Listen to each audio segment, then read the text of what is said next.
Assalamualaikum warahmatullahi wabarakatuh. Waalaikumsalam. Jumpa lagi bersama saya Ari Naran dalam acara podcast Pertanyaan dan Obrolan Dunia Kesehatan. Untuk podcast kita hari ini kita akan membahas tentang aturan kunjungan di Rumah Sakit Permata Hati. Nah, sudah hadir bersama kita Ibu Desi Kawati, ya, beliau merupakan Kabid Keperawatan, Manajer On Duty dan PIC BPJS Kesehatan. Ya, nanti kita akan tanya-tanya nih tentang aturan kunjungan menjenguk di Rumah Sakit Permata Hati. Oke, untuk Bu Desi, ya, selamat datang Bu Desi. Apa kabarnya Bu Desi? Alhamdulillah Bang Ari, sehat. Alhamdulillah sehat ya. Oke, kalau kunjungan di Rumah Sakit Permata Hati ini kenapa harus dibatasi? Oke. Baik, Assalamualaikum warahmatullahi wabarakatuh. Waalaikumsalam warahmatullahi wabarakatuh. Terima kasih Bang Ari untuk kesempatannya obrolan pagi ini ya. Iya. Sedikit saya akan jelaskan sebelum kita bicara tentang kenapa ada aturan, kenapa ini harus seperti ini aturannya gitu ya. Nah, sakit tentunya kalau tadi kan bahasnya tentang kenapa jam masuk di rumah sakit itu harus diatur, harus dibatasi gitu ya Bang Ari ya. Nah, ketika kita sakit ini suatu keadaan yang abnormal ya, keadaan abnormal tertentu yang secara negatif itu mempengaruhi struktur atau fungsi dari tubuh kita, baik sebagian atau seluruhnya, bisa sebagian atau seluruhnya.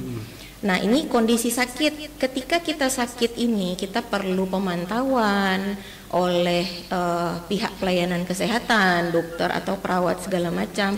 Tentunya kita harus dirawat nih. Nah, kita dirawat di rumah sakit ini status berubah nih, menjadi namanya pasien. Namanya pasien gitu ya. Nah, kita sakit tadi itu kondisi kita tentunya ada hal-hal tertentu nih yang membuat fungsi kita yang tadi itu sebagian atau seluruhnya ini terpengaruh. Artinya kalau orang awam secara keseluruhan orang bilang daya tahan tubuh ini lagi menurun gitu kan, bisa pengaruh kepada fungsinya.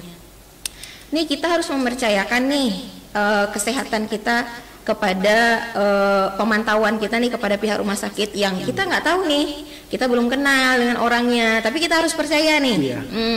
Kemudian itu ada rasakan, oh nanti kalau saya di sana bagaimana ya, oh saya maunya ketika saya di rumah sakit saya ditemani nih sama keluarga saya, oh ketika saya di rumah sakit saya nggak pengen tahu nih orang sakit nih. Nah jadi itu semua rumah sakit juga kan harus mengatur nih. Nah, berdirinya rumah sakit itu dengan segala aturan, dan untuk seperti ini juga sebenarnya peraturan Menteri Kesehatan itu sudah ada aturannya. Terkait dengan tadi pasiennya minta seperti ini, rumah sakit bikin aturan seperti ini, itu sudah ada di dalam PMK nomor 4 tahun 2018 itu tentang ada undang-undangnya. Ada itu tentang hak pasien dan keluarga. Jadi semuanya diatur di situ. Nah, tadi itu terkait dengan jam kunjung. Jam kunjung ini kenapa harus kita batasi supaya pasiennya yang tadi harus dipantau tadi itu bisa terpantau maksimal oleh tenaga kesehatan yang ada di rumah sakit. Kemudian itu pasien tadi daya tahan tubuhnya yang dia lagi sakit ini lagi menurun, supaya yang dari luar ini jangan sampai menambah berat nih keadaannya. Kita batasin pun itu nggak seluruhnya, nggak seluruhnya artinya nggak terisolir lah. Kalau di rumah sakit tuh nggak boleh jenguk segala macam kan, nggak seperti itu, karena tadi itu ada haknya, ada pasien itu yang buat didampingin segala macam. Jadi untuk aturannya kenapa harus dibatasi itu seperti itu Bang. Nah gitu. Oke. Berarti kan ada jam-jamnya nih untuk besuk ya? Ada. Di jam berapa aja nih untuk keluarga pasien itu menjenguk ke rumah sakit? Oke, baik. Tadi saya sudah jelaskan kan, ini bukan kita artinya pasien itu dirawat, dia harus terbatas nih jamnya segala macam kan, nggak boleh harus dengan aturan gitu kan, jadi kesannya dia tambah stres dong. Sementara orang sakit itu harus kita pikirkan bukan hanya bionya yang harus kita penuhi, psiko, spiritual, kulturnya harus kita perhatikan di situ. Karena apa? Prinsip ya, kalau di keperawatan itu kita nggak hanya merawat apa fokus sakitnya, tapi prinsip pelayanan keperawatan itu bio, psiko, sosio, kultural, spiritualnya semua diperhatikan di saat kita melakukan pelayanan keperawatan. Nah, jadi ini untuk memenuhi tadi itu juga hak pasien dan ada juga kewajiban pasien. Karena tadi berbicara tentang aturan itu bukan hanya hak, tapi ada juga kewajibannya. Kewajiban ini ada salah satunya itu mentaati, mematuhi aturan rumah sakit. Kalau haknya ada beberapa itu dia hak untuk didampingi nih selama dia sakit gitu ya, hak untuk mendapatkan informasi ya. Jadi selama pasien mau dirawat ini kita informasi nih Bang Ari jam besuknya sama pasien dan keluarga, supaya apa? Tadi itu hak dia untuk didampingin keluarganya bisa diinformasikan dari awal. Nah, jam besuk kita itu sendiri yang pertama itu jam 10 pagi sampai jam 11. Jam 10 sampai jam 11. Jam 10 sampai jam 11. Ada lagi yang kedua itu dari jam 16 sampai jam 17. Oh, sampai jam 5. Iya, jadi kalau misalnya kan kalau di Duri ini kan orang pagi-pagi itu sibuk ya dengan kerjaan segala macam. Ya di jam sore bisa. Gitu. Pada umumnya jam-jam segitu sudah pulang kerja kan, bisa kebanyakan memang jam segitu ya kunjungannya. Terus Bang, kadang-kadang kan misalnya yang pulang kerja capek nih, ada yang ini segala macam, ada malam satu lagi Bang. Oh gitu, berarti yang kerja ini menjenguk masih sempat ini mandi sore ya? Masih sempat, setelah itu, memang setelah Isya ya diatur itu jam 20 sampai jam 21. Oh, jam 8 malam. Jadi cukup banyak Bang, cukup banyak itu di 3 jam itu. Ini kalau misalnya waktu nyantai gitu, kalau ibu nggak ada pekerjaan di rumah bisa nungguin ya keluarganya lagi sakit itu bisa jenguk ya kerabat yang lagi sakit itu. Ya, tadi itu jam-jam 10 pagi kan udah nyantai juga tuh, supaya misalnya nih yang punya kesibukan di rumah aja, anak-anak kan udah berangkat sekolah kalau jam segitu ya Bang. Sore itu kita udah nyantai pula kan, yang kerja udah pulang kerja. Yang sibuk kali pula bisa malam gitu. Jadi cukup banyak waktunya dan kita pertimbangkan juga. Kalau di Duri kan ini ada yang dari jauh-jauh ya, bukan hanya dari kota Duri saja, dari Kandis, dari Rohul, gitu.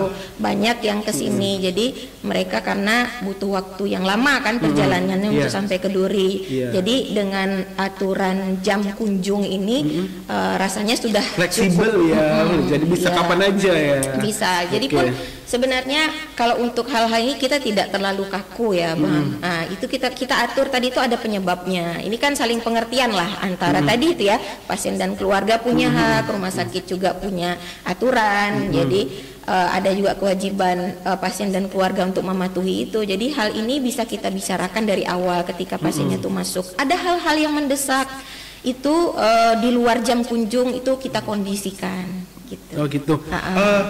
Gini, untuk ketika sakit itu kan ada tuh mungkin dia musuhan nih, saya nggak mau dijenguk sama dia gitu, itu bisa dihalangin nggak?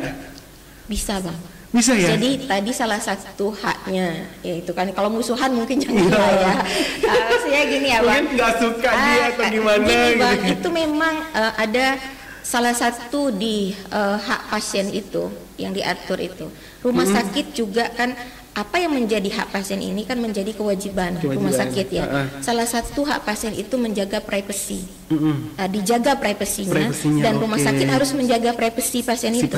Termasuklah dia misalnya tidak mau nih diketahui oleh si A, si B untuk tahu kalau dia sakit nih, nggak mau dia dikunjungin gitu kan, hanya dibatasi untuk orang-orang tertentu. Itu dari awal juga sudah bisa ada. Didiskusikan ya, bisa disampaikan. Iya, gitu. Saya kan pernah nih jadi pasien. Kan pasien ini kan kamarnya paling besar tuh ukuran 5 kali berapa atau 6 kali berapa, dan itu membosankan. Boleh nggak sebagai pasien ini kita keluar masih di lingkungan rumah sakit, tapi keluar dari kamar rawatan gitu dengan tenteng-tenteng infus atau apa gitu? Nah, Bang Ari jangan jadi pasien yang nggak patuh. Kayak gini ya Bang. Sebenarnya itu tidak bolehnya punya alasan tadi itu. Iya. Ya, satu pada umumnya pasien dengan pemantauan ini kan artinya tuh daya tahan tubuhnya menurun, tentunya dia masih lemas. Ya, di keperawatan itu selalu mengkaji nih bagaimana keadaannya, keadaan umum namanya itu ya Bang. Jadi terus juga sebagian besar itu terpasang infus. Jadi kalau misalnya keluar ke kamar gitu kan harus nentengin infus. Itu infus ini bisa saja darahnya itu dia balik, Bang. Balik ke selang infusnya. Ya, balik ke selang infus. Nah, nanti kalau ini lama ditangani, darah ini bisa membeku. Nah, kalau terjadi sisa pembekuannya ini masuk balik lagi ke dalam pembuluh darah, ya ke dalam pembuluh darah si pasien itu, ini bisa terjadi penyumbatan, Bang. Itu efeknya sangat bahaya gitu. Terus kemudian itu nggak pakai infus, tapi ini kan kondisi masih lemas nih. Masih lemas, itu resiko misalnya untuk dia jatuh segala macam, itu tanggung jawab rumah sakit sangat besar di situ, Bang. Nah, jadi makanya untuk selama perawatan, selama pemantauan itu harus berada di kamar pasien. Kalaupun misalnya kita untuk pemeriksaan atau untuk hal-hal tertentu itu harus didampingi perawat. Ya, kita untuk setelah pulang pengantaran pulang itu kita aturannya sampai harus di kendaraan ya harus didampingi, Bang, karena memikirkan itu selagi di rumah sakit ini tanggung jawab rumah sakit untuk menjaganya gitu, Bang. Ini saya pernah lihat nih di rumah sakit lain ya, yang pasti bukan di Permata Hati, tapi di rumah sakit lain yang fasilitasnya itu masih minim nih, gitu kan. Mereka ada yang bawa tempat pemanas air minum, bahkan sampai kipas angin dibawa sendiri tuh ke ruang rawatan. Nah, kalau untuk Permata Hati ini boleh nggak bawa barang dari rumah atau seperti pengharum elektrik gitu atau pemanas air itu boleh nggak bawa alat-alat kayak gitu? Iya. Kalau boleh tidaknya langsung saya jawab tidak ya, Bang. Enggak ya? Iya, karena kita rumah sakit Permata Hati sudah menyediakan semua kebutuhan untuk pasien dan keluarga yang nunggu yang seperti Abang sampaikan. Untuk pemanas air, kita di setiap stasiun perawat itu sudah ada dispenser dengan air hangat. Bahkan kalau keluarganya bahkan bisa air dingin, Bang. Air eksponen ya. Jadi sudah cukup kita sediakan untuk itu. Kemudian kalau ada yang bawa kipas ya, Bang. Iya. Nah, bawa kipas berarti itu kita harus ini ya, Bang, harus lihat dulu. Rumah sakit Permata Hati semua ruangannya sudah pakai pendingin ruangan, Bang. Jadi kan ini kita maintenance, Bang. Kita bahkan sudah punya kan maintenance untuk AC ini kita sendiri loh, tanpa ada harus mendatangkan ada dari luar. Jadi kalau ada kendala seperti ini berarti kita harus perbaiki nih. Bisa saja kan AC-nya kurang dingin atau segala macam. Jadi keluarga nggak perlu harus bawa itu.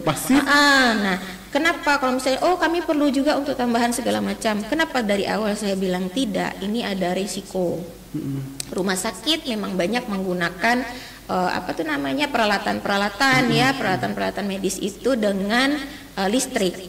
Nah, ini setiap tahunnya minimal itu, Bang. Kita kan kaji nih, alat-alat ini beresiko nggak, supaya tidak terjadi konsleting listrik, terjadi arus pendek segala macam. Ini kan harus dicek terus nih secara berkala alat-alat ini. Kalau alat-alat yang dibawa oleh keluarga pasien tentunya nggak dicek gitu. Dari beli sampai ini sangat berat efeknya untuk ke rumah sakit kalau misalnya alat-alat yang dibawa ini ternyata menimbulkan konslet listrik. Nah, bahayanya bukan hanya rumah sakit, tentunya kerugian besar kan, ancaman untuk pasien-pasien yang dirawat ya, Bang. Seperti kita lihat ya, ancaman yang jelasnya sudah jelas itu resiko terjadinya kebakaran kan kalau terjadi konsleting listrik ini gitu, Bang. Kalau untuk penjagaan nih, kan kalau di rumah sakit Permata Hati itu pakai kartu ya, ada kartu penjagaannya. Nah, ketika kita ingin gantian jaga nih, penjaganya udah capek nih, udah lemas, ingin istirahat atau bagaimana, itu perlu nggak lapor ke surikti atau ke perawat gitu, perlu nggak lapor itu? Kalau itu kita nggak harus sih Bang, karena dari awal tadi sudah dijelaskan di general concern itu siapa saja nih secara bergantian untuk menjaga pasien ini, dan juga kita sudah kasih tahu nih ini khusus untuk yang jaga ya Bang, khusus untuk yang jaga ini kan mereka punya kartu tunggunya, kartu tunggunya, jadi mereka secara bergantian saja dengan kartu itu. Oh dengan kartu itu, jadi nggak perlu lapor-lapor security. Karena sudah terdata dari awal siapa saja nanti yang akan menjaga pasien ini. Ya kalau di perawatan dari admisi itu sudah dibuatkan dalam general concern itu siapa saja itu ada di dalam file pasiennya. Kalau untuk di security ketika pemberian kartu tunggu ini itu sudah ada datanya juga beserta nomor handphone, serta bahkan di security itu melampirkan identitas yang jaga nanti itu. Ini ceritanya kan rumah sakit mau melanjutkan atau memulai layanan syariah nih saya dengar. Nah sebenarnya manfaat utama yang bisa dirasakan pasien muslim itu apa? Untuk pelayanan syariah ya Bang. Nah sebenarnya bukan akan mulai nih Bang. Sebenarnya kita sudah setahun ini sudah menjalankan. Sudah menjalankan. Yang akan kita kerjakan ini ya sama-sama kita doakan sertifikasinya. Amin. Sertifikasinya dari MUI.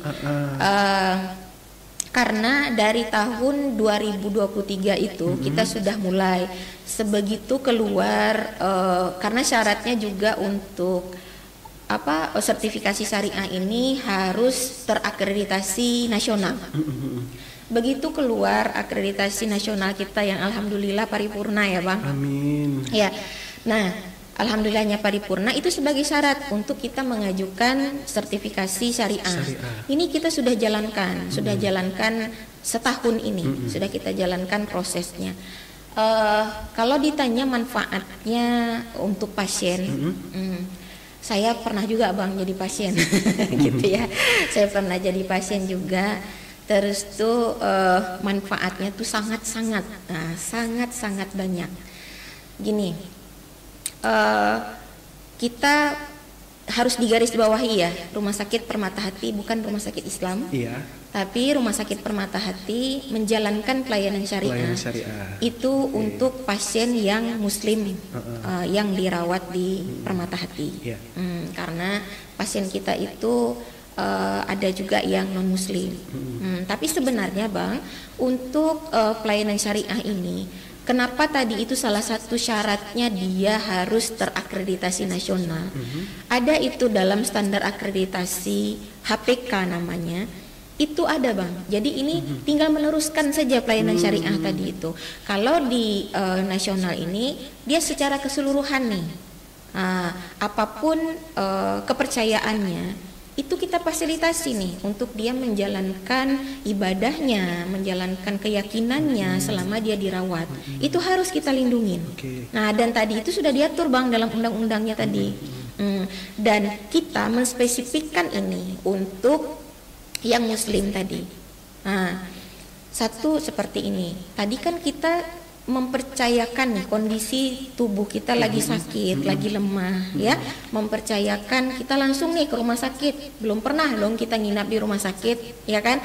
Kalau hotel mungkin kita booking dulu ya Bang, kita cari-cari dulu nih bagaimana yang nyamannya kita kan. Kalau di rumah sakit kan kita harus di sini nih karena keadaan kita ya kan Bang. Nah, jadi tentunya gimana nih tadinya yang perempuan misalnya dia berhijab, bagaimana supaya itu tetap jaga auratnya. Terus tuh bagaimana nih dia mau sholat sementara mau wudhu gimana nih nanti gitu kan, nggak bisa wudhu bagaimana nih. Nah jadi manfaatnya itu kita memastikan bahwa selama pasien ini dirawat ya, pasien ini dia bisa menjalankan ibadahnya sebagaimana dia di rumah. Iya, apapun ibadahnya itu. Kan kalau kita sakit itu Bang, kewajiban ibadah kita masih. Ya. Ibadah ini wajib kita kerjakan saat kita balik berakal kan wajib. Enggak ada di sana tuh ada mengerjakan ibadah wajib sakit nggak mengerjakan ibadah nggak ada cuti dulu nggak bisa jadi otomatis kita kan nggak tahu nih berapa lama kita di rumah sakit gitu. Nah manfaat yang lebih ininya kita sampaikan tadi itu uh, rumah sakit itu sudah mengatur ya dalam aturannya, itu kamar pasien itu tidak kita satukan antara perempuan dan laki-laki yang bukan muhrimnya. Berarti kecuali gender ya. Ya harus sama. Itu kita untuk menjaga supaya ini diatur Bang di ruang rawat inap, di keperawatan itu diatur. Nah, bahkan di kamar kita tuh sudah ada tandanya ketika ini pasiennya perempuan. Karena apa itu manfaatnya? Ketika pasiennya di dalam perempuan, dokter yang mau periksa itu laki-laki, kita bisa siapkan pasiennya untuk menutup auratnya. Salah satu manfaatnya aurat pasien insya Allah terjaga. Gitu ya Bang. Kemudian tadi itu untuk ibadah Bang.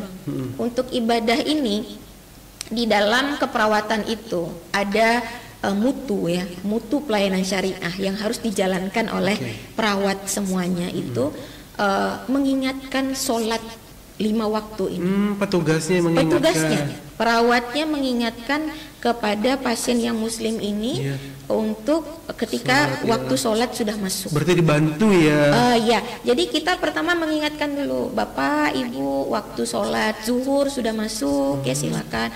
Nah, kalau misalnya dia ada kesulitan Bang untuk bersucinya, untuk berwudunya segala macam, kita sudah sediakan juga fasilitas. Bahkan di setiap ruangan itu ya Bang, setiap ruangan itu kita sudah sediakan ibadah kit namanya. Jadi di situ itu sudah ada perlengkapan untuk sholat. Sudah kita sediakan kalau yang misalnya yang nggak bisa kena air ya Bang, karena agama kita kan memudahkan nih, nggak bisa dia kena air, kita bisa dengan tayamum. Kita sudah sediakan bahkan tayamum kit itu Bang.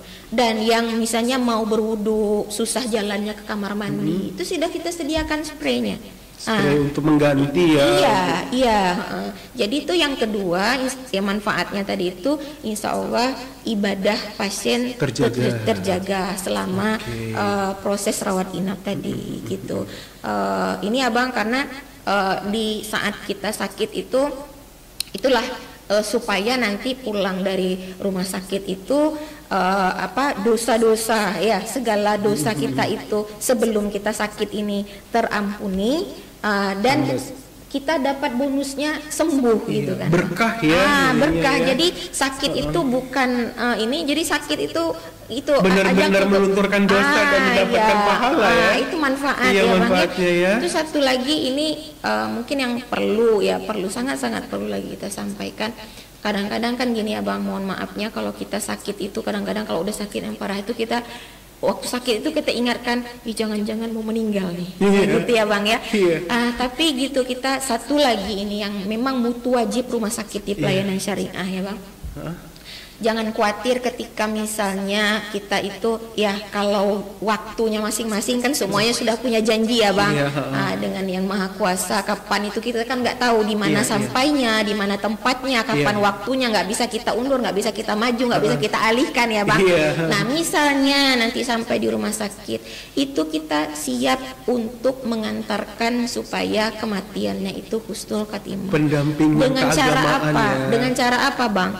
Jadi itu kita memimpin pasien ini yang sedang sakaratul maut ini untuk kalimat terakhirnya itu supaya dengan kalimat tauhid. Iya, insya Allah ya Bang kita mengantarkan itu. Dan itulah yang manfaat yang paling besarnya yang untuk pelayanan syariah ini kita terapkan gitu, supaya hal-hal ini bisa didapatkan oleh pasiennya yang memang misalnya tidak terabaikan lah. Untuk menjalankan ibadah, untuk bagaimana supaya terjagalah aurat segala macam itu ketika dia dirawat, itu kita fasilitasi semua Bang. Dan ini juga saya sampaikan perawat ya di tim keperawatan itu dari awal masuk itu Bang untuk memberi pelayanan ini kan sebenarnya kita harus latih. Yang tadi itu sebenarnya bukan manfaatnya sama pasien aja Bang, manfaatnya besar itu justru bagi kita yang melaksanakannya. Gitu ya, kita melaksanakan, kita mengingatkan pasien waktu sholat ya. Pasiennya sholat duluan nih, baru petugasnya sholat ya kan. Kita kan sama-sama Bang, ganda kan pahala yang kita dapatkan kan, Masya Allah untuk hal-hal seperti itu. Jadi saya rasa itu manfaat yang lebih besarnya untuk petugasnya. Dan ini juga kita dari awal masuk itu tadi Bang sudah dilatih ya untuk pelayanan syariah ini bagaimana supaya diterapkan. Dan itu satu lagi Bang, di perjalanannya juga dirawat tadi itu pasien kan, misalnya kita nih sakit nih kadang-kadang kan kita Bang galau ya pikirannya ya, tadi saya kelupaan nih untuk manfaat satu lagi, kita ada ustadz Bang yang kunjungi. Jadi ada dapat penyejuk rohani lah sedikit di situ kan, bisa tanya jawab ya, bisa ditanya misalnya paling nggak galau nih, ustadz kata perawatnya ini loh ustadz, apa wudhunya nih boleh nih seperti ini, saya biasanya wudhu di keran tuh Ustadz, air mengalir, ini tiba-tiba saya harus disemprotkan, ditunjukkan gini, saya ragu lah Ustadz gitu kan. Nah ada, kita setiap kali pasien yang baru dirawat inap itu wajib dikunjungin oleh Ustadz. Dan pelayanan syariah yang kita terapkan ini nggak main-main Bang, kita diawasi nih Bang oleh Dewan Pengawas Syariah. Oh ada pengawasnya ya? Iya, Dewan Pengawas Syariah ini Bang, mereka nggak juga semata-mata ada Dewan Pengawas Syariah udah gitu ya Bang, enggak. Cuma nengok kita aja ya, sebagai mereka formalitas enggak ya? Ada ujiannya Bang, ujiannya itu dia dari MUI ya Bang, gitu. Jadi pemantauannya terus itu, pelaporan mereka bagaimana nanti itu pelayanan syariah yang diterapkan. Oh berarti berstandar MUI ya? Iya, terus tuh banyak Bang, artinya gini untuk pelayanan syariah ini, itu dari segi pelayanan keperawatan, kemudian untuk gizi dan obat yang kita gunakan insya Allah itu obat yang gizi, makanan semuanya yang memang sudah berstatus halal MUI gitu Bang. Nah gitu sih Bang manfaatnya yang bisa kita dapatkan ya Bang. Mungkin ini mewakili nih pertanyaan dari media sosial ya. Ya, dia bertanya gitu kan, Kak, kalau seandainya rumah sakit syariah itu pengunjungnya harus pakai jilbab kah atau enggak kalau perempuan? Nah itu ya Bang, karena ini ya karena syariah, jadi dia bertanya kalau mau jenguk ke situ apakah harus pakai jilbab atau enggak? Gitu? Iya, baik. Kebayang ya kalau misalnya masuk ke lingkungan pesantren ya Bang, masuk ke lingkungan sekolah-sekolah IT, jadi di situ sudah ada ya wajib gitu wajib ya. Tapi kalau untuk di rumah sakit kita tidak mengatur seperti itu. Yang kita jaga itu pelayanan pasien yang tadi. Kalau pasiennya yang tidak berhijab ya kita edukasikan namanya. Tapi kalau untuk pengunjung kita tidak ada berkewajiban untuk itu. Ya jadi untuk ibu-ibu tadi yang sempat nanya ke media sosial boleh nggak atau haruskah pakai jilbab ketika berkunjung ke rumah sakit? Itu nggak harus ya. Nggak. Jadi gini Bang, jangan menimbulkan pertanyaan yang lain lagi kan. Nanti kan misalnya kita nih pembicaraan kita ini terdengar kan oleh yang teman-teman yang non muslim gitu kan. Enggak usah lah ke Permata Hati di sana pelayanan Islam gitu kan. Enggak, seperti yang sudah saya katakan dari awal tadi itu, ini yang pelayanan tambahan nih, tambahan khusus untuk yang muslim. Karena kita rumah sakit umum Bang, rumah sakit umum ini kita melayani siapa saja.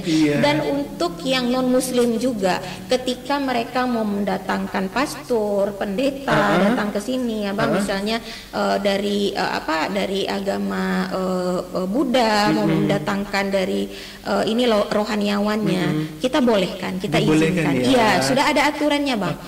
Dan itu juga dengan ada komunikasi yang tadi itu, pokoknya ini semua sudah diatur dalam aturan perundang-undangan tentang hak pasien dan keluarga itu Bang, hak dan kewajiban pasien dan keluarga. Jadi gitu, yang berobat ke rumah sakit ini nggak harus yang muslim aja, yang non muslim juga boleh ke rumah sakit, bahkan bawa-bawa kerohaniannya juga boleh. Boleh. Terima kasih kalau gitu informasinya Bu Desi. Iya. Sampai di sini dulu perbincangan kita tentang syariah, rumah sakit syariah bersama Ibu Desi. Ya, pesan saya ya kalau nanti ada pertanyaan lain boleh langsung saja ke media sosial kita. Nanti ada nomor handphonenya kalau mau ke WhatsApp. Ya, saya Arinaran mengakhiri acara podcast kita kali ini. Wassalamualaikum warahmatullahi wabarakatuh. Waalaikumsalam warahmatullahi wabarakatuh. Terima kasih. Rumah Sakit Permata Hati, raih visi misi muliamu, pelayanan kesehatan bermutu dan profesional. Rumah Sakit Permata Hati, tempat kami